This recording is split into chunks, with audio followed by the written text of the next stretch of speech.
Hello and welcome into another edition of the Scorching Start on the Birds Broadcast Network. I'm your host, Sammy Miller, alongside your broadcasters, Ian Nicholas and Dylan Pescatore.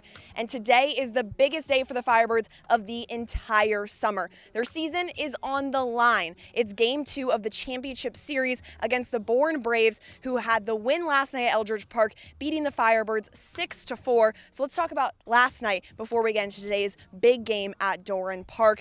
Now, don't get me wrong, the Bourne, they have an incredible batting order, 1 through 9, but it was also the Firebirds pitching that struggled. We saw Grayson Carter have the first 4 innings, then Everett Catlett came in for the final 5. What did you see from those two arms last night? Yeah, it started out really good for Grayson Carter. He went 9 up, 9 down, first time through the order. Second time around, the Bourne Braves really started to lock in on this fastball, which really was working tonight through the first time, but the second time, it really started to go against them because Bourne loaded earlier on the high-velocity fastball by Carter.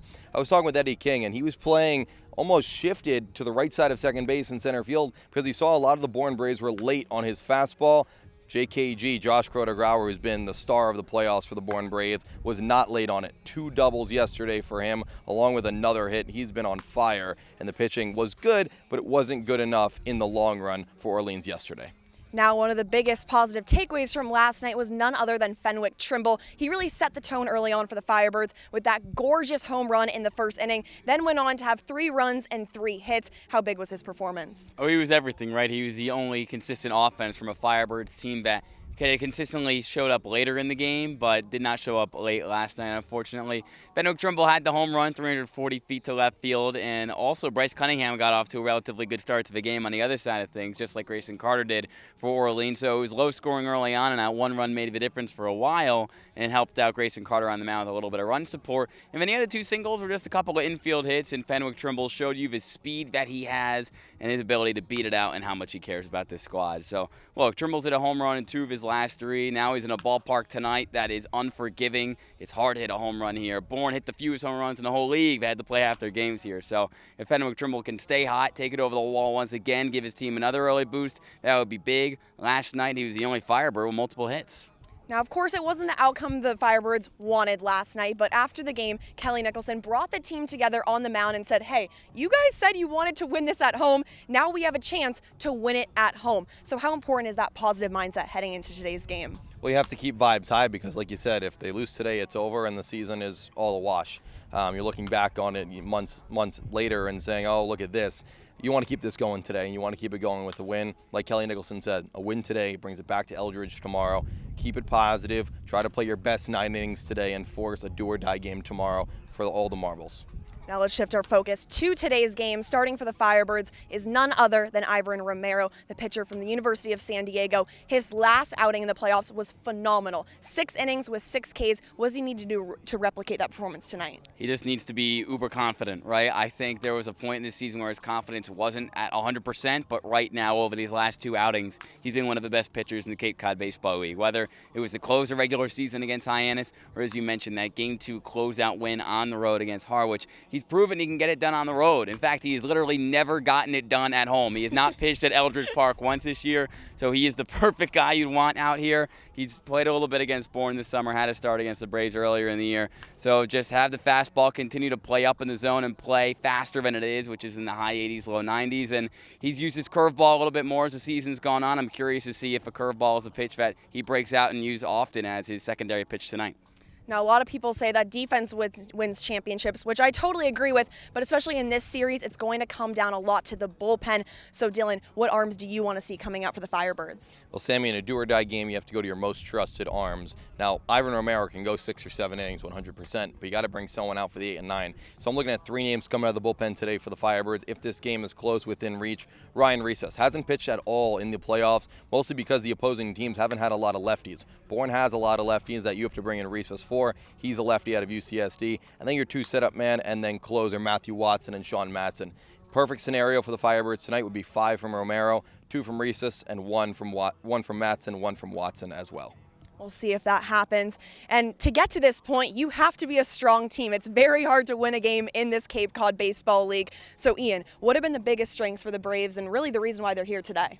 Well, they've got a lineup that ever since the first couple weeks of the season has been completely remade and is completely loaded. And I think a big part for this team all season long has been the returners from last year's squad. I mean, you look at the stars from yesterday, they were all here last year when Bourne took down Brewster in the championship.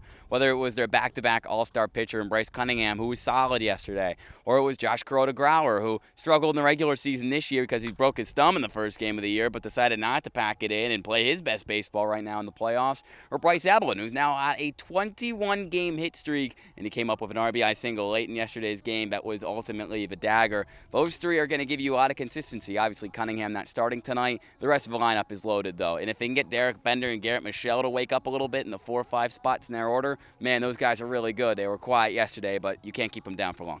Now, of course, the Bourne Braves, they're the defending champs, but these Firebirds, they have something to say about it. Something tells me they are not ready for their season to be over. So, Dylan, my question to you is what have been the biggest strengths for the Firebirds this season? It's been pitching, Sammy. It's all about what happens on the mound, no matter if we're starting with Daniel Avidia, Jake Peppers, Dylan Jacobs at the start of the season, or we're going to some current guys, and Grayson Carter has been mostly really good, Ivan Romero, and other starting pitchers, as well as the bullpen. So you have to focus on the starting pitching and the bullpen tonight. For what to go right, you have to play to your strength if you're the Firebirds. Low-scoring game, find a way to tack on a few runs with situational hitting, but continue on with the pitching. If they let 3 or less runs tonight, I feel confident in the Firebirds taking this one. And guys, these are definitely the biggest keys of the entire year, so I need your best keys. Ian, you're up first. It's going to be a little bit off the board. I'm going to say kind of forget the situation that you're in and just understand that you're playing a baseball game here today. You have your back. You love each other. This is such a tight group. But don't think of it as game 2 or do or die. I know that you don't want to go home. You want to bring it home to Orleans. You want to get back to Eldridge Park tomorrow. But don't let that pressure consume you. This is going to be a difficult series. No team in the Cape Cod Baseball League has won a series in the championship when they lose game 1 at home. But it happened all the way back in 2006. You can do it again, but don't put that pressure on yourself. Just go out and play your game. It's very important to play baseball without that pressure. Dylan, what about you? My key tonight is to limit the walks on the pitching side. Last night, the Firebirds gave out 4 walks to the Braves, who only had 6 hits. The Firebirds had 7. They had more hits than the Braves, but they gave up 4 walks, and the Orleans Firebirds only walked once. So I'm going to key this the walk battle. Don't allow Bourne to force many walks out of your pitching staff and force some walks out of theirs. Get more base runners, more traffic on base. Now the Firebirds, they look to keep their season alive tonight and keep on that hunt to finally bring back the trophy for the first time since 2005. But stay tuned for a lot more content on the Scorching Start. All right, let's go to war, boys. You guys keep it out. I'm now joined alongside Jack Penny. Jack, today is a huge game, arguably the biggest game of your guys' entire season. What's the mindset heading into the matchup? We had a tough one last night. We felt like we played pretty well last night, even though it was a tough game. We lost by 2 runs, but it was a close game, a good baseball game, and it didn't really shake us too much. So I think we're going to continue our good energy and strength into the lineup and then have good pitching behind us. So I think we shouldn't change our mindset. And how important is it to really come out and set the tone, not only you guys in the batter's box, but also the pitchers as well? Yeah, the first 3 innings of the game are crucial, especially in the playoffs. You really set the tone, put what you want to put into the game, and then have the other team on their heels. So I think the first 3 innings we have to establish what we want to do, have good at-bats, throw strikes, play good defense, and we'll see what happens in the last half of the game. But the first 3 innings is our focus today. And you've been here since day one. I know Kelly Nicholson, really from day one, has said, hey, we want to build that championship culture and make it to the championships. Well, now you're here. So how special is that to actually accomplish those goals? Yeah, so he's been wanting us to live that out the whole season, every game, every day. And I think we've done a really, really good job through the playoffs as well and not change our mindset. We know who we are. We know what type of team we are.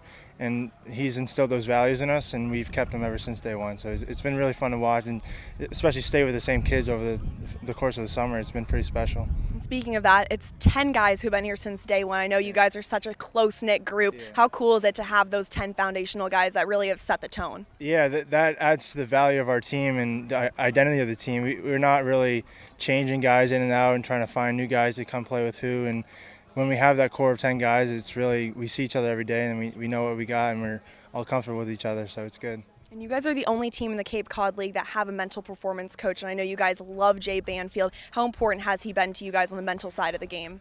Yeah, staying in the present is the biggest thing, and not being too ahead of ourselves and getting too much worry on ourselves, and just laying back and trying to enjoy the moment and just play through the game. And another big thing is putting a bubble over the field so we're not worrying about anything else that's happening during the time of our game. And then it's just really just staying in the moment and just trusting one another and not trying to make the moment too big on yourself. Awesome. Well, thank you so much and good luck tonight. Thank you. Hey, set the tone, boys. I'm now joined alongside Firebirds manager Kelly Nicholson. Of course, not the outcome you wanted last night. An incredible championship experience at Eldridge Park. Your team, though, time and time again, has that gritty mindset. How much do you love about that, your team? Yeah, I was just telling John Schiffner, the longtime manager at Chatham, I said I love this team. And I just love them. They're competitive. They're selfless. They don't have any egos. They're all about one another. They like being at the ballpark. They like to compete. They like to win. They still think they can win this thing, and so do I. We just have to play a little bit better today, Sammy. And one person that embodies all those characteristics you just listed is none other than Fenwick Trimble, who had an incredible night last night. 3 runs, 3 hits. How big was his performance for you guys? Yeah, it was big. He got us on the board early, hit that monster home run. He hits, that was against a right-hander. That was against a really good right-hander, Bryce Cunningham from Vandy. But Finney smashes lefties, so they got a lefty starting today, so I hope he continues to smash. Like I said yesterday, Finney's a great kid, man. He had a big year at James Madison. He's just, he comes to the ballpark every day. He's the same guy. It doesn't matter if he's in the lineup, if he's not in the lineup. He's gonna be ready when his name's called if he's coming off the bench, and he certainly has been ready when he's been in the starting lineup. So I was super happy for Finney, and I was super happy because my wife really likes Fenwick Trimble too, one of her favorite players this summer. He really is an incredible guy on and off the diamond. Another incredible person and player is none other than Ivan Romero, who will be your starter tonight. His last time on the mound was against Harwich. He went 6 innings with 6 Ks. What does he need to do to kind of replicate that performance? Yeah, he needs to go 6 innings and 8 Ks and give up 1 or 2 hits today. That would be great. He just needs to be himself, right? Not to try to do too much. It's a good lineup. He knows it. He's got a good scouting report on it. We went over it last night, and we went over it today. And he sent me a text last night, and he goes, Skip, if you need me to go 115 pitches, you've got it. Because he's leaving. He won't be here tomorrow. He's got to catch a flight out tomorrow. So we're not going to run him out there 115. Don't worry about that. Matt Floor, if you happen to be watching at University of San Diego, that's not going to happen. But we're going to let him, we're going to let him go a little bit. We'll run him up there to maybe 85, 90 pitches and see where we're at. And like you noted, the Braves, they have a very strong batting order, 1 through 9. How do you intend to stop it or at least minimize some of those hot bats? Well, we just have to pitch to our report. I think if we can do that, we're going to be pretty successful. We did a pretty good job of that last night with Grayson. Grayson he threw the ball really well, right? I told him today, it easily could have been 1 run that you gave up, and it turned into 5, and it turned into 5 in a hurry. But that's the thing about baseball, man. 1 pitch can make a big difference, and there were just a couple pitches that got away from us yesterday, and a couple defensive plays that got away from us yesterday, and we need to be better. Bourne played better last night, and they deserve to win that game, and the team that plays best today is probably going to win, Sammy. Like you said, today is a new day. It's time for some baseball. What is the main message to your guys? Yeah, no main message. It was, Don and I on our off day, what is today, Saturday and Thursday, we go down to Hyannis. I think I maybe told you this. And we run into Colin Tuft and his mom, and they're eating at Chipotle, right? And Tufty the guys have been talking about how cool it would be to win this thing at home. And, we have to take care of business tonight. But then Game 3, we are right where we want to be. And we'll see what happens. Something special would be brewing. Eldridge Park in a Game 3. Well, thank you so much and good luck tonight. You bet. Thank you, Sammy. I'm now joined alongside Georgetown's catcher, Owen Carpellotti. Owen, it's Game 2 of the championship series. You have the opportunity to force a Game 3. What's the mindset heading into today's game? Just go get it. I mean, it's just another game for us, right? We'd like to play tomorrow, but to be able to do that, we have to get past today first. So we definitely can't look past it. Obviously, these guys are good. They kind of held us at bay yesterday, so we're trying to do the same to them today. Of course, not the outcome you guys wanted last night. What was the main message after last night's game? Just flush it. I mean, just get rid of it, right? We got 2 chances for a reason. A 1-game series isn't anything because the 3 games, anything can happen, So we're just going to go get it today. And how important is it to set the tone in a Game 2 like this, really come out guns blazing on the pitching side, also on the offensive side? I mean, bouncing back after a loss is big anyway, but I do think that starts at the beginning, right? If we come out flat, I think that's just not a great look for us because that's not the team we are. But I think we're going to be absolutely fine. I think we're going to go get it today, and I think we're going to force a Game 3. And one of the best additions, one of the latest additions for you guys has been your Georgetown teammate, Everett Catlett, who came in yesterday, was an amazing for all 5 innings. How proud are you of him and also to have him here in Orleans with you? He's one of my best friends at Georgetown, so I'm just glad he's here. But he's been absolutely phenomenal for us. Completely saved our bullpen, not only in this series so far, but in the YD series too. And he's just shown what he can do, right? And we know he's good. And he's just continually gaining trust and throwing strikes, getting his name out there, but helping us win at the same time. That's what we needed from him. Now, he may be a newer player. You are the one that have been here since day one. You're one of the foundational guys. So what does it mean to you to be here with this group? There's 10 of you guys who have been here since day one. How special is that foundational group? It's awesome. I mean, it's just a testament to our hard work that we're still here. We stuck with it. Everybody says like the dog days this summer. We stuck through it together. And it's a close group. We're having fun, but we're winning, and that helps. And we're just trying to finish it out now. And no matter what, there's either 1 game or 2 games. So, of course, we're finishing this season. Do you have any memories that have stood out to you so far? Probably just hanging out with the guys at Beachcomber or something like that. The off days, I think, are where the real memories are made. You're going to forget what happens on the field someday, but the bonds you make off the field are what matter. So that's why I think it's going to stick with me. It really is special. My final question for you is, what is the big key to get it done tonight at Doran Park? I think you said it before. I think it's just come out early, and once we get them down, we got to keep them down, right? We can't take our foot off the gas for any pitch.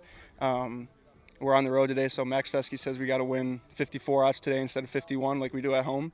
So we just got to close it out, and once we start, we got to keep going. I love it. Well, thank you so much, and good luck tonight. Thank you, Sammy. That'll do it for this edition of the Scorching Start on the Birds Broadcast Network. Make sure you tune in at 6 o'clock when the Orleans Firebirds take on the Bourne Braves in Game 2 of the Championship Series.